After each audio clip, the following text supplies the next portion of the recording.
बीड गावासाठी आदिवासी युवा सेनेचा यलगार नमुना क्रमांक 8 व घरपट्टी नोंदणीसाठी जिल्हा परिषदेला निवेदन। नमस्कार, आपण पाहतात परिवर्तन 24 न्यूज। नंदुरबार जिल्ह्यातील अक्कलकुवा तालुक्यातील ग्रुप ग्रामपंचायत अलीविहीर अंतर्गत येणाऱ्या मौजे रामगड गावातील नागरिकांच्या वतीने आदिवासी युवा सेनेने जिल्हा परिषदेचे मुख्य कार्यकारी अधिकारी यांना महत्त्वाचे निवेदन सादर केले आहे। गावातील घरांची नमुना क्रमांक 8 आणि घरपट्टी नोंदणी तातडीने करून नागरिकांना मूलभूत सुविधा व विविध शासकीय योजनांचा लाभ मिळावा अशी या निवेदनातून मागणी करण्यात आली आहे। रामगड गावात अनेक कुटुंबे वास्तव्यास असूनही आजपर्यंत ग्रामपंचायतीच्या अधिकृत अभिलेखात घरांची नोंद करण्यात आलेली नसल्याचा आरोप करण्यात आलाय।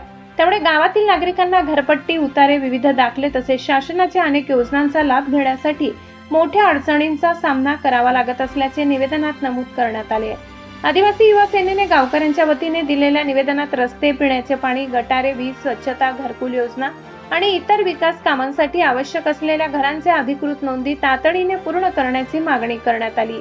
सोबतच महाराष्ट्र ग्रामपंचायत अधिनियम 1958, ग्रामपंचायत लेखा व अभिलेख नियम तसेच भारतीय संविधानातील अनुच्छेद 38 व 46 चा आधार घेत गावातील प्रत्येक घराची अधिकृत नोंद करणे आणि अनुसूचित जमातींच्या विकासासाठी आवश्यक उपाययोजना करणे ही प्रशासनाची जबाबदारी असल्याचेही निवेदनात स्पष्ट करण्यात आले आहे। रामगड गावातील सर्व घरांचे सर्वेक्षण करून नमुना क्रमांक 8 मध्ये तातडीने नोंद करावी, घरपट्टी नोंदणी करून अधिकृत अभिलेख तयार करावे, नागरिकांना घरपट्टी, उतारे व आवश्यक प्रमाणपत्रे उपलब्ध करून द्यावी, रस्ते, पिण्याचे पाणी, वीज, स्वच्छता, गटारे आणि इतर मूलभूत सुविधांसाठी विशेष निधी मंजूर करावा, संबंधित अधिकाऱ्यांनी प्रत्यक्ष पाहणी करून तातडीने अहवाल सादर करावा।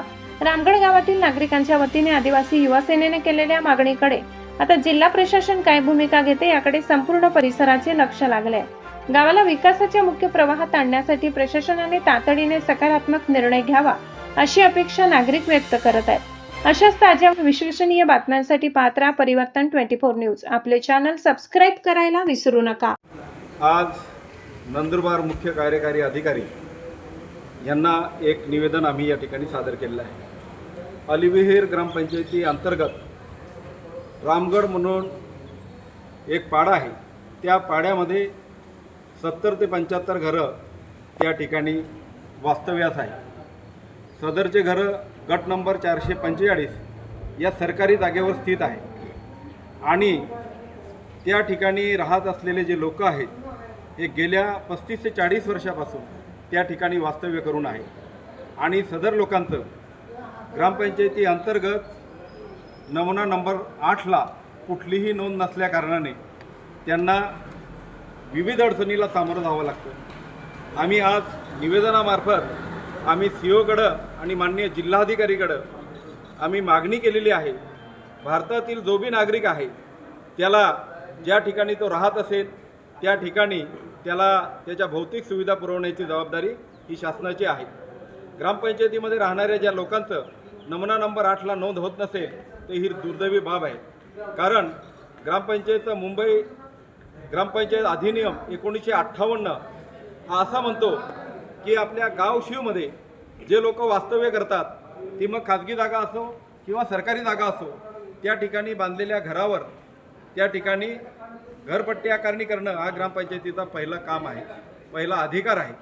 आणि या लोकांनी सतत ग्रामपंचायतीकडे मागणी केलेली आहे की आमचे नमुना नंबर 8ला नोंद करा। त्या ठिकाणी फारेजची जागा असल्या कारणाने ते त्या ठिकाणी नोंद करण्यासाठी टाळाटाळ करत आहे। पण कायद्याची दुसरी बाजू तपासून पाहिल्यानंतर प्रथम अधिकार हा या गावकऱ्यांचा आहे की त्या ठिकाणी त्यांच्या घराची नोंद व्हायला पाहिजे आणि या गोष्टीसाठी आम्ही कायदेशीर बाबीने आम्ही लक्ष वेधलं असता या ठिकाणी आम्हाला सीओ सरांनी पण आमच्याशी चर्चा केली आहे। सकारात्मक त्या ठिकाणी चर्चेचं आम्हाला आश्वासन मिळालेलं आहे आणि निश्चितपणे त्यांचे घरं नमुना नंबर 8ला नोंद करून त्यांना नमुना नंबर 8 भेटतील अशा प्रकारची अपेक्षा या ठिकाणी आम्ही व्यक्त करतो। धन्यवाद। जय हिंद, जय महाराष्ट्र।